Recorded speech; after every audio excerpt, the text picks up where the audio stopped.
Seja bem-vindo em mais um podcast Sul do Pará em Foco.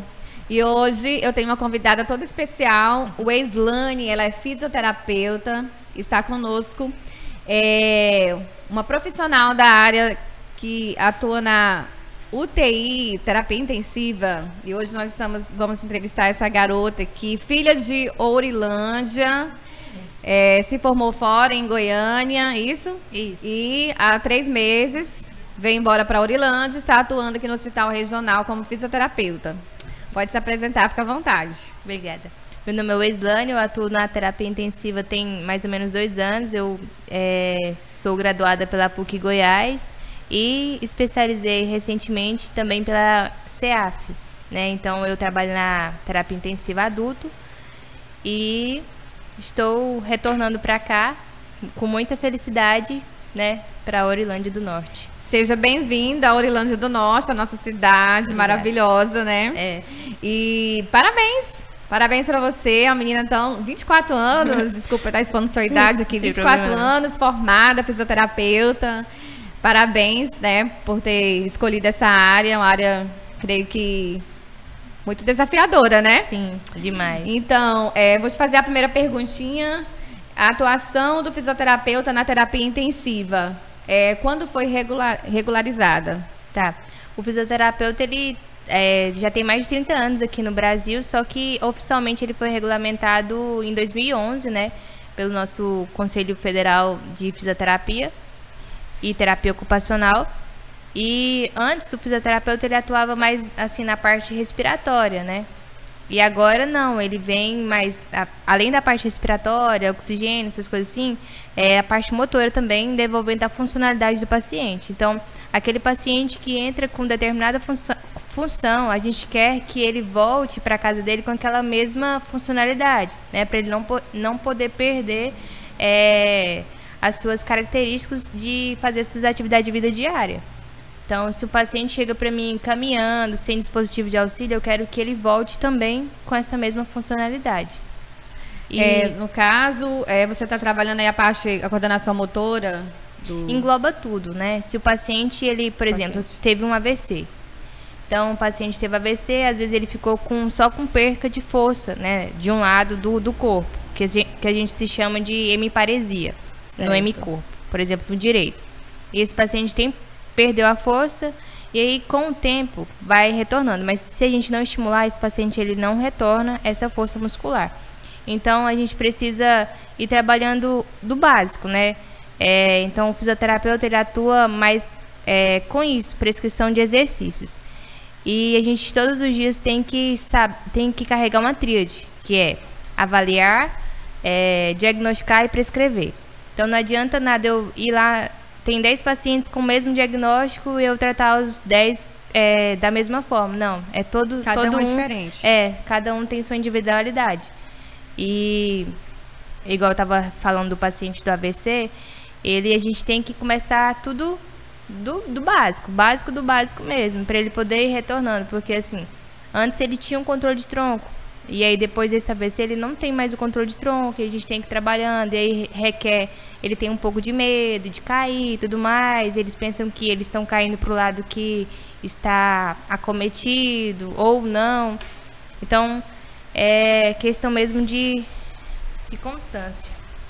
Certo, a constância é todos os dias até alcançar o objetivo, né? Isso. E no caso, você atua nessa área aqui com a terapia intensiva na UTI. Uhum. São pacientes que se acidentam. Também você deu o exemplo aqui do AVC, né? Que não é acidente, algo que vem neurológico. Uhum. Então, aí se você também atende a pacientes também de acidente. Como a nossa UTI ela é geral, a gente pega todos os tipos de casos. Todo tipo de caso. Tanto politraumatizado como um paciente desconfortável respiratório, né? E pacientes neurológicos, por exemplo. Teve um traumatismo craniano e ele vai subir pra gente. E aí o médico vai falar se esse paciente ele vai precisar de um tratamento conservador ou cirúrgico. Então, se for um tratamento conservador, às vezes ele vai estar na ventilação mecânica, depois a gente, com auxílio do médico, ele retirando a sedação e tudo mais, a gente vai estubar esse paciente Então, estubando esse paciente, a gente quer que ele volte, né, para sua funcionalidade anterior. Então, depende muito de cada caso. Vai depender também do estado de consciência também, de cada um. Interfere muito. Vai interferir, né? Porque para a pessoa, ela tá acamada. Aí, para os movimentos acontecer, ela precisa estar consciente também, porque tem alguns que ficam sedada, né? Sim, E aí, quando está sedado, o paciente, por exemplo, ele não está tendo como saber que a gente está tentando estimular aquela parte da musculatura. Então, quando vai retornando, diminuindo, né, na verdade, os sedativos, aí a gente vai conseguindo estimular. Não quer dizer que quando o paciente está em ventilação mecânica, ele não consiga fazer os exercícios. Tem uns que conseguem. Quando tem sedações baixas, o paciente está sendo colaborativo, orientado, ele consegue fazer exercícios, né? Ativo ou até ativo assistido, eu ajudando um pouco ele. Então, depende de cada caso de paciente. Sim, e na nossa unidade aqui do Hospital Regional, como que está aí a quantidade de fisioterapeutas? Tem muito caso? Vem chegando muito caso para vocês? Como que é, assim? Igual você falou, fala para nós aí, para cada paciente, um fisioterapeuta tem a quantidade. Explica pra gente direitinho. Achei bem interessante quando a gente estava conversando sobre, você né? falar. Cada unidade de terapia intensiva, ele requer um fisioterapeuta para cada 10 pacientes. Então, no caso dessas unidades, tem vaga ali para 10, é isso? Isso. Para 10 pessoas. Depende também do lugar. Tem instituições que tem, por exemplo, 20 leitos, mas aí, se tiver 20 leitos, tem que ter 2 fisioterapeutas, 2 médicos, 2 enfermeiros. Para assistir melhor, né? Isso. Cada um. Interessante. Em questão, assim, de médico, fisioterapeuta e enfermeiro, são a mesma quantidade de paciente para cada, né? Então, a gente tem que assistir e atender os 10 pacientes. E monitorizar todos. Já chegou o caso aqui de ter 10 pacientes na unidade? É o que está mais acontecendo ultimamente. E tá tendo muito caso de acidente, assim, Weslane, aqui na nossa cidade, como que tá?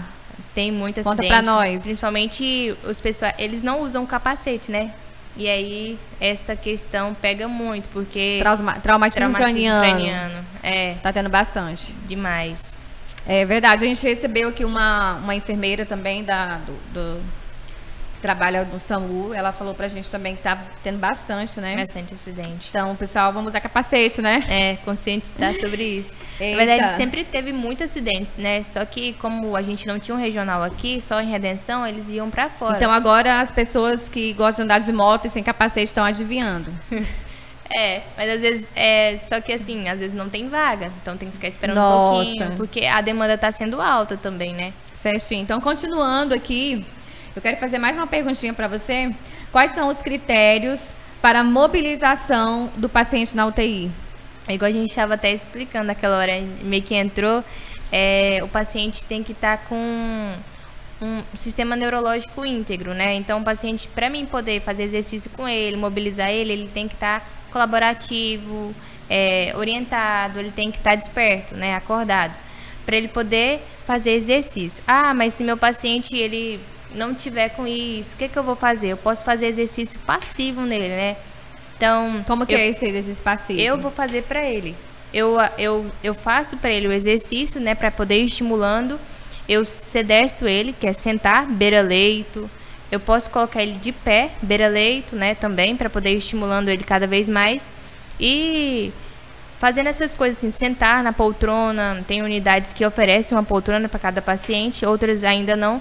Mas isso tudo interfere muito na funcionalidade do paciente. Então, quando eu tiro o meu paciente de deitado para sentado, eu vou estar trabalhando mais ainda a parte respiratória, né? Que o pulmão, a parte posterior, ele é maior.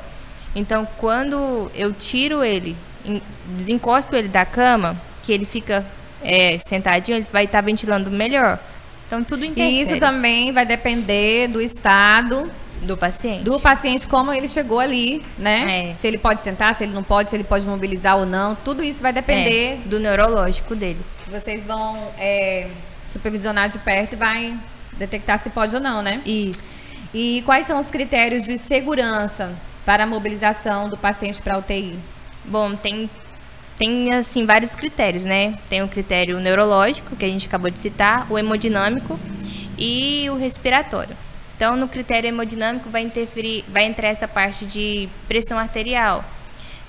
Quanto eu tenho que estar com a minha pressão, a pressão do paciente tem que estar para poder eu mobilizar. Então, se tiver abaixo de 90 a pressão sistólica, eu não posso mobilizar meu paciente, porque está muito baixo. Então, o paciente tem risco de ter outros efeitos. Ele não pode receber a parte da fisioterapia. Motor. A gente tem que esperar estabilizar. É como, aí tipo assim, naquele momento ele não pôde, mas depois a gente pode, né? Então vai monitorar a pressão dele primeiro, para ver como que tá. E da mesma forma, acima de 180, eu também tenho que ficar mais atento. Eu não posso mobilizar ele, porque vai aumentar o fluxo sanguíneo, então o paciente tem risco de aumentar mais ainda a pressão, né? Aí, estabilizando essas pressões, eu consigo mobilizar o paciente, fazer exercício com ele mesmo. Então, está entre 90 a 180, eu consigo fazer exercício. E a frequência cardíaca também, que também entra na parte hemodinâmica, ela tem que estar entre 50 a 140. Então, não posso deixar nem bradicárdico demais, que é uma frequência cardíaca muito baixa, e nem taquicárdico demais, que é uma frequência cardíaca bem alta. Então, tem que estar no limite, né?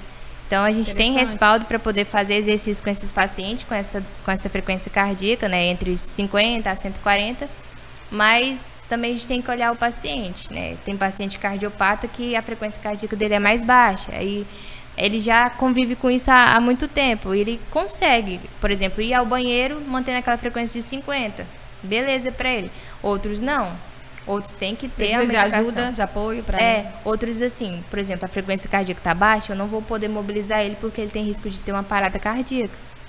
Então, tudo interfere.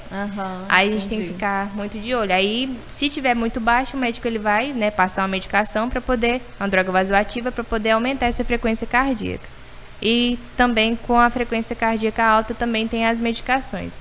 Então, é tudo muito um conjunto. Uma então, equipe você trabalha ali, fisioterapeuta, o clínico, junto. Então, tá os profissionais ali assistindo. Não é só a fisioterapeuta que fica lá, né? São sala. Todos os profissionais. É uma equipe multi, realmente, fica lá dentro da terapia intensiva, monitorizando o paciente, né? Então, os técnicos que ficam mais diferente ainda, os pacientes, né? Porque é 1 para 2, então, um técnico para 2 pacientes. E aí, eles conseguem ir falando mais, esse paciente está com a pressão mais baixa, esse paciente está, né?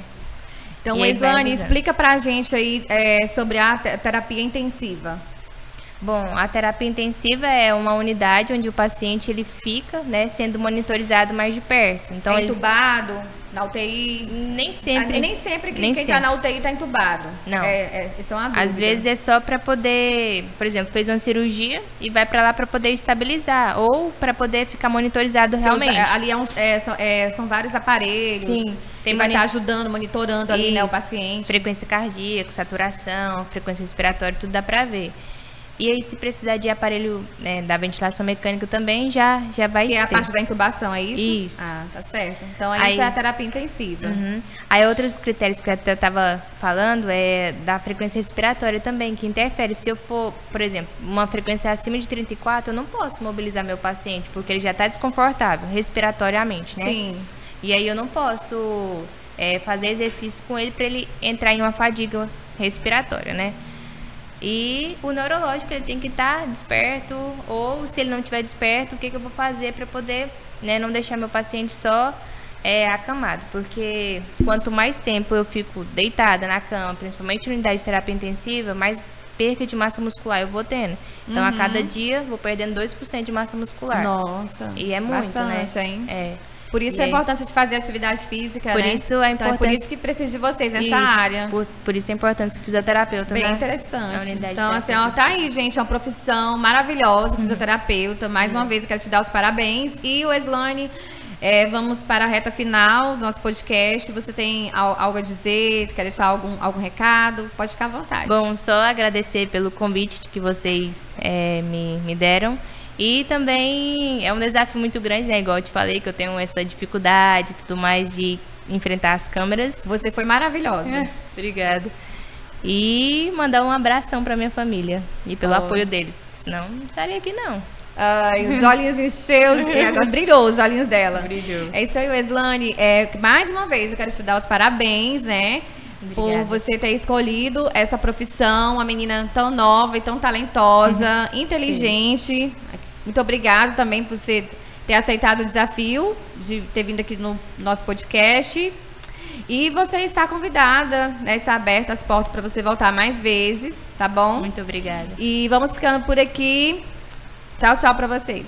Tchau.